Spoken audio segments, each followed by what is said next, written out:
على رسوله الكريم أما بعد أعوذ بالله من الشيطان الرجيم بسم الله الرحمن الرحيم كل نفس ذائقة الموت صدق الله العظيم। আজকের এই সভার নির্বাচিত নির্ধারিত সম্মানীয় সভাপতি সাহেব, পশ্চিমবঙ্গ রাজ্য জমিয়ত উলামা হিন্দের নবনির্বাচিত সভাপতি জনাব ইয়াকুব ফরিদি সাহেব, পশ্চিমবঙ্গ রাজ্য জমিয়ত উলামার সহ সভাপতি তথা মুর্শিদাবাদ জেলা জমিয়তের সম্পাদক জনাব মৌলানা মুফতি নাজমুল হক সাহেব, বীরভূম জেলা জমিয়তের সভাপতি প্রবীণ আলেমে দ্বীন জনাব হযরত মৌলানা বিলাল সাহেব,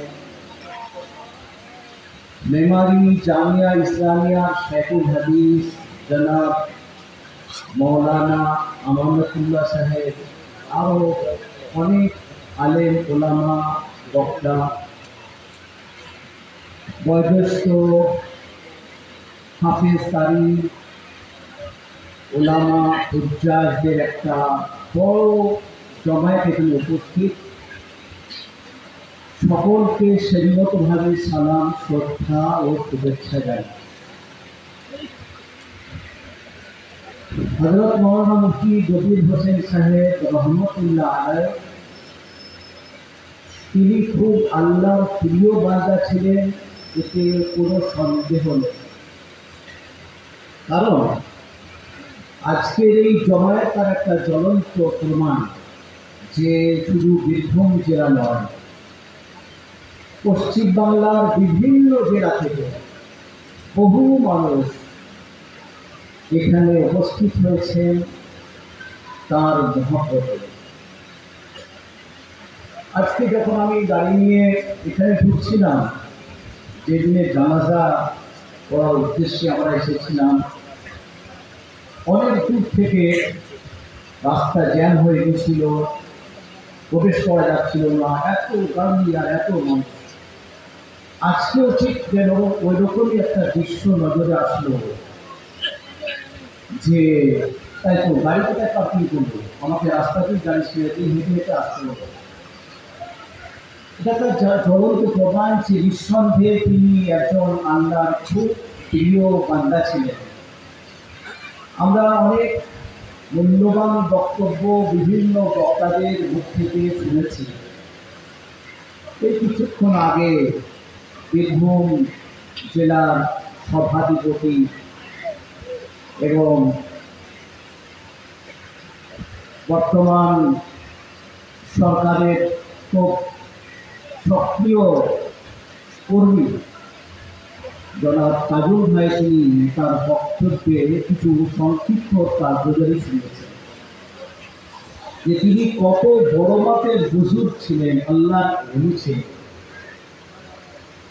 আমরা শেখুল ইসলাম হোসেন আহমদ মাদানী রহমতুল্লাহের নাম শুনেছি একাধিকবার। বর্তমানে যিনি সর্বভারতীয় জমিয়ত উলামা হিন্দের সভাপতি, আমাদের সভাপতি, দারুল উলুম দেওবন্দের সদরুল মুদারিসিন মানে প্রধান শিক্ষক আমিরুল হিন্দ হযরত মৌলানা সৈয়দ আরশাদ মাদানী সাহেবের আব্বা হোসেন আহমদ মাদানী রহমতুল্লাহ আলাইহ, যিনি স্বাধীনতা সংগ্রামী ছিলেন, বিখ্যাত বুজুর্গ ছিলেন, বিখ্যাত মুহাদ্দিস ছিলেন। মদিনা মুনাওয়ারাতে এক যুগের বেশি সময় হাদিসের দার্স দিয়েছেন। কত বড় মাপে তিনি বুজুর্গ ছিলেন, সংক্ষিপ্ত একটি কার্যকারী আপনাদের সামনে রাখবো। আপনারা যারা হজ উমরা করেছেন, মক্কাতুল মুকাররমা মদিনাতুল মুনাওয়ারাতে গেছেন, তো রাসূলুল্লাহ সাল্লাল্লাহু আলাইহি সাল্লামের যে মাজার, যেটা মসজিদের নববীর মধ্যে অবস্থিত। যে সময়ে শেখুল ইসলাম হুসেন আহমদ মাদানী রহমতুল্লাহ আলাইহি ওখানে হাদিস পড়াতেন, তখন হাদিস পড়াবার সুবাদে অনেক তার আল্লাহ নবীর রওজাতে যাওয়ার সৌভাগ্য হতো।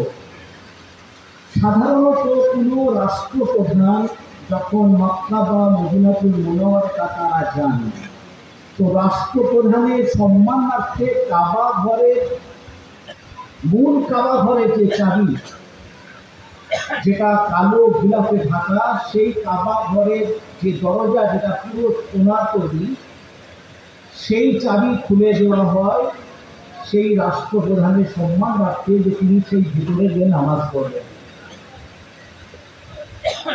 ঠিক সেভাবে কোনো রাষ্ট্রপ্রধান আসলে রাজকীয়ভাবে সেই অতিথিকে, সেই গেস্টকে রাসূলুল্লাহ সাল্লাল্লাহু আলাইহি সাল্লামের ওই মাজারের কাছে নিয়ে যাওয়া হয়।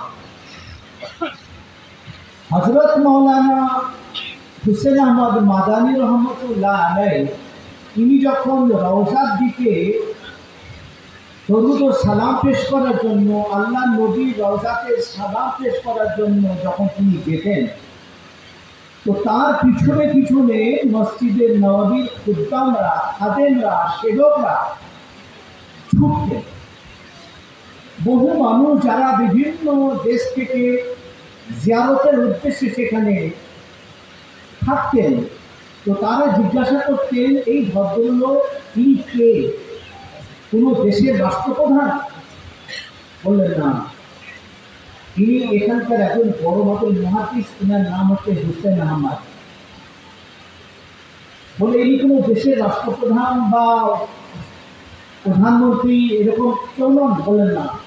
তাহলে ইনার পিছনে লোকে এত কেন লাইন দেয়, এত ভিড় কিসের জন্য? বলে এই জন্য যে উনি যখন রওজার কাছে হাজরি দিতেন, উপস্থিত হতেন এবং আল্লাহর নবীর দরবারে যখন সালাম পেশ করতেন, সালামের উত্তর নবী সাল্লাল্লাহু আলাইহি ওয়াসাল্লামের কবর থেকে এতটা জোরে আসতো যে তিনি শুনতেন এবং যারা আশেপাশে থাকতেন তারাও শুনতে পেতেন। বলি সুবহানাল্লাহ। কত বড় বুজুর্গ! সেই হুসেন আহমদ মাদানী রহমতুল্লাহ আলাইহি তিন সন্তান। একজনের নাম ফিদায়ে মিল্লাত হযরত মাওলানা সৈয়দ আসাদ মাদানী রহমতুল্লাহ, যিনি সর্বভারতীয় জমিয়ত উলামা হিন্দের সভাপতি ছিলেন। তার ইন্তেকালের পরে 2006 থেকে 2008 প্রতি 2 বছরের টার্ম, তার ইন্তেকালের পরে সর্বভারতীয় জমিয়ত উলামার সভাপতি কে হবেন? সর্বসম্মতিক্রমে তারই পরের ভাই হুসেন আহমদ মাদানী রহমতুল্লাহ আলাইহি সুযোগ্য সন্তান, বর্তমানে দারুল উলুম দেওবন্দের প্রধান শিক্ষক, সদরুল মুদাররিসিন, আমিরুল হিন্দ হযরত মাওলানা সৈয়দ আরশাদ মাদানী দামাত বারকাতুহু, যিনি বর্তমানে সর্বভারতীয় জমিয়তের সভাপতি। হযরত মুফতি জবির হোসেন সাহেব ফিদায়ে মিল্লাত আসাদ মাদানী রহমতুল্লাহ আলাইহি খলিফা ছিলেন। ফিদায়ে মিল্লাত রহমতুল্লাহ আলাইহি ইন্তেকাল করার পরে রাজ্য স্তরে জমিয়ত উলামা হিন্দের সর্বভারতীয় সভাপতি প্রবীণ আলেমে দ্বীন হযরত মাওলানা তৈয়ব সাহেব কারণপুর রহমতুল্লাহ আলাইহি নির্বাচিত হন। তার ইন্তেকালের পরে 2013 সাল থেকে নিয়ে এই পর্যন্ত, যেটা মুফতি মাহমুদ সাল্লামাহু বলছিল, 2013 থেকে নিয়ে 2025 সাল পর্যন্ত তা হায়াত তিনি পশ্চিমবঙ্গ রাজ্য জমিয়ত উলামা হিন্দের সভাপতিত্ব করেছেন। তিনি যখন অসুস্থ হয়ে যান, কেউ কেউ বলেছিলেন যে হযরত তো খুব অসুস্থ, তো সভাপতি হিসাবে আমরা কি অন্য কাউকে নির্বাচিত করার কথা ভাববো? আমি বললাম যে না, যতক্ষণ পর্যন্ত হযরত বাহায়াত আছেন, শ্বাস প্রশ্বাস চলবে, ততদিন তিনি রাজ্য জমিয়তুল উলামা হিন্দের সভাপতি থাকবেন। যেদিন তার ইন্তেকাল হলো তার আগের দিনে আমি হসপিটালে দেখা করতে গিয়েছিলাম, আইসিইউতে ছিলেন। সেখানে যাওয়ার পারমিশন ডাক্তাররা দিচ্ছেন না, এরপরেও তার ছেলেরা আমাকে বলল এই কার্ডটা নিয়ে একজন যেতে পারবে, আর আপনি একটা মেডিসিন হাতে নিয়ে যান। কার্ড আর হাতে একটা মেডিসিন নিয়ে আমাকে যাওয়ার পারমিশন দিল। উনি সকালে ছিলেন না, ওনাকে দেখলাম, দোয়া করলাম, আর ওখান থেকে ফিরে আসলাম। পরের দিন উনি ইন্তেকাল করলেন। ইন্না লিল্লাহি ওয়া ইন্না ইলাইহি রাজিউন। দেখুন, যে বক্তব্য কাজল ভাই এখানে রেখেছেন, আমার মনে হয় এটাই আজকের মূল বক্তব্য হওয়া উচিত। খুব দামি কথা তিনি বলেছেন, এবং তিনি যে প্রতিশ্রুতি বা আশ্বাস দিয়েছেন, আমরা দোয়া করি আল্লাহ তার হায়াতে বরকত দান করুন এবং তাকে দিয়ে আল্লাহ পাক আরও অনেক কাজ নেন। মুফতি জবির হোসেন সাহেব, তার যে কর্মকাণ্ড ছিল, তিনি যে কাজ করে গেছেন, তিনি যে প্রতিষ্ঠান তৈরি করে গেছেন, আর অগণিত তিনি শিষ্য ছেড়ে গেছেন। দোয়া করি আল্লাহ পাক সকলের জান মাল ইজ্জত আবরুর হেফাজত করুন। সারা পৃথিবীর মধ্যে সব থেকে উত্তম জায়গা হলো মসজিদ, সব থেকে উত্তম জায়গা মসজিদ। এই জন্য উত্তম জায়গা যে মসজিদে নামাজ পড়া হয়। আর মাদ্রাসার গুরুত্ব কতটা? মাদ্রাসা যদি না থাকে তাহলে মসজিদ আবার থাকে না। মসজিদে নামাজ পড়া হয়, মাদ্রাসাতে নামাজ পড়ানো শেখানো হয়। মসজিদে কোরআন তেলাওয়াত করা হয়, মাদ্রাসাতে কোরআন তেলাওয়াত শেখানো হয়। মসজিদে হাদিসের দর্স হয়, হাদিসের বায়ান হয়, আর মাদ্রাসাতে হাদিস পড়ানো হয়। সুতরাং মসজিদের যতটা গুরুত্ব মাদ্রাসার গুরুত্ব তার থেকে কোনো অংশের কম নয়। আর যদি মাদ্রাসা না থাকতো, আর যদি দারুল উলুম দেওবন্দ না থাকতো, আমরা পরাধীন হয়ে থাকতাম, ইংরেজদের গোলাম হয়ে থাকতাম। আজকে এই সত্য ইতিহাস পাঠ্যপুস্তকে নেই। সারা ভারতবর্ষে স্বাধীনতা যে এসেছে, ওলামারা অগ্রণী ভূমিকা নিয়েছিলেন। ওলামারা যদি সামনে না আসতেন, বিভিন্ন ধর্মের মানুষ, এই স্বাধীনতাতে তাদেরও ভূমিকা আছে, আমরা অস্বীকার করি না। কিন্তু একথা আমরা প্রমাণ করতে পারবো যে দেশকে স্বাধীন করার জন্য অন্যান্য ধর্মের মানুষরা যদি তিন রক্ত দিয়ে থাকেন, মুসলমানরা এবং মুসলমান সমাজের আলেম ওলামারা রক্ত তিন নয় টন দিয়েছেন। আজ দেশ স্বাধীন হয়েছে। পৌনে 1 বছর, 1000 বছর যারা দেশে রাজত্ব করে তারা কখনো গরিব থাকতে পারে না। আজ ছলে বলে কলে কৌশলে আমাদেরকে পেটে মারা হচ্ছে, পিঠেও মারা হচ্ছে। আমাদের মসজিদগুলোকে টার্গেট করা হচ্ছে, আমাদের মাদ্রাসাগুলোকে টার্গেট করা হচ্ছে, আমাদের সম্পত্তি ওয়াকফ সম্পত্তিগুলোকে সেগুলোকে তারা পরিচালনা করবে। আমাদের বাপদাদাদের দেওয়া, আমাদের আত্মীয় স্বজনদের দেওয়া, আমাদের কমিউনিটির মানুষের দেওয়া লক্ষ নয় কোটি টাকার সম্পত্তি, সেই সম্পত্তিগুলো সরকার ওয়াকফ অ্যামেন্ডমেন্ট বিল নিয়ে এসে সেগুলোকে হস্তক্ষেপ করতে চাইছে। সুতরাং এই যে জমিয়তুল উলামা হিন্দ কোনো পলিটিক্যাল পার্টির নাম নয়। জমিয়তুল উলামা হিন্দ একটা নন পলিটিক্যাল এবং স্বেচ্ছাসেবী স্বাধীনতা সংগ্রামী সংগঠন। সেই সংগঠনের বড় দায়িত্বে ছিলেন হযরত মাওলানা মুফতি জবির হোসেন সাহেব। তার ইন্তেকালের পরে পশ্চিমবঙ্গ রাজ্য জমিয়তের ওয়ার্কিং কমিটির সদস্য তার সুযোগ্য সন্তান মুফতি মাহবুবুল হাসানকে করা হয়েছে। আপনাদের কাছে এই আবেদন আমি রাখবো যে মুফতি জবির হোসেন সাহেব একজন আল্লাহর ওলি ছিলেন। তিনি এই সংগঠনের সাথে যুক্ত ছিলেন এবং তার মনে হয়েছিল যে না, এই সংগঠন আমাদের আকাবিরিনদের ছেড়ে যাওয়া। আমারও আপনাদেরকে জানিয়ে রাখতে চাই, যখনই কোনো সংকট দেশে দেখা দিয়েছে, জমিয়তুল উলামা হিন্দ সেখানে ঝাঁপিয়ে পড়েছে। ওয়াকফ অ্যামেন্ডমেন্ট বিল নিয়ে আপনারা শুনেছেন যে সেখানে বহু সংগঠন পলিটিক্যাল এবং নন পলিটিক্যাল তারা আইনি সহায়তা নিয়েছে, সুপ্রিম কোর্টে গেছে, কিন্তু সুপ্রিম কোর্টে শত শত আপিল গ্রাহ্য হয়নি। মাত্র 5টি সংগঠনের আপিলকে গ্রাহ্য করা হয়েছে। তার মধ্যে 1 নম্বরে জমিয়ত উলামা হিন্দের সর্বভারতীয় সভাপতি, আমাদের সম্মানীয় সভাপতি, দারুল উলুম দেওবন্দের সদরুল মুদাররিসিন শাইখুল ইসলাম হোসেন আহমদ মাদানীর সুযোগ্য সন্তান আমিরুল হিন্দ হযরত মাওলানা সৈয়দ আরশাদ মাদানী, তিনি লক্ষ নয় কোটি কোটি টাকা খরচ করে এই ওয়াকফকে নিয়ে সুপ্রিম কোর্টে মামলা করেছেন। এভাবে সারা দেশে বিভিন্ন জায়গা থেকে বিভিন্ন আলেম উলামা ইমাম সাধারণ মানুষকে তাদেরকে জঙ্গি তকমা লাগিয়ে জেলে পুরে দেওয়া হচ্ছে, বিনা বিচারে তাদেরকে বছরের বছর জেল খাটতে হয়েছে। জমিয়ত উলামা হিন্দের সর্বোচ্চ সভাপতি, আমাদের সভাপতি হযরত মাওলানা সৈয়দ আরশাদ মাদানী সাহেব, তিনি আপনার হাইকোর্ট থেকে সুপ্রিম কোর্ট আইনি লড়াই লড়ে সমস্ত সমস্যার সমাধান করছেন। শত শত মানুষ তারা জেল থেকে ছাড় পাচ্ছে এবং প্রমাণ হচ্ছে যে তারা নির্দোষ। এটা জমিয়তের কাজ। আজকে এক অশুভ শক্তি তারা দেশের সংবিধানকে শেষ করতে চাইছে।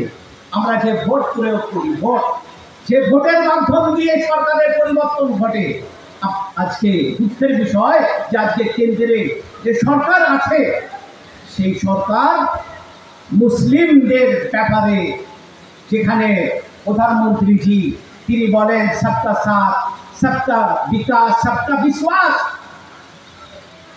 কোথায় কোথায় তাই হতো তাদের মুসলিমদের সম্পত্তি, মাদ্রাসা মসজিদের সুরক্ষা, কবরস্থানের সুরক্ষা যেমন ছিল তেমন তা তো থাকতো। আমরা এই মাদ্রাসাগুলো সরকারের কোনো অনুদান না নিয়ে ডোর টু ডোর কালেকশন করে ডোনেশন নিয়ে সদকা জাকাত ফিতরা নিয়ে আমরা এই মাদ্রাসাগুলোকে চালাই। আমরা দেশের আদর্শ নাগরিক তৈরি করি। এই মাদ্রাসাগুলো দেশের আদর্শ নাগরিক তৈরি করার ফ্যাক্টরি।